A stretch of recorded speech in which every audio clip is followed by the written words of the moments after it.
amen, na kuombea mema, kwa sababu wakati Mungu anapokubariki unakuwa wa baraka, na Yesu anaweza tumia baraka ambazo umebarikiwa nazo ili ahubiri Injili. Tazama, miaka imepita, Yesu anakuja, anakaa kwa kisima cha Yakobo, kisima cha maji, na kukatokezea mama mmoja Msamaria.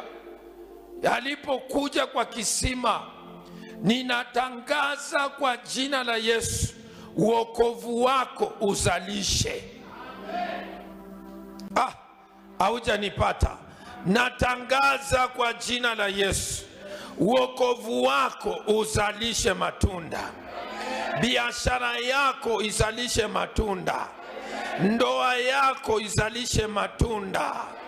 Kung'ang'ana kwako kuzalishe matunda. Inua mikono, sema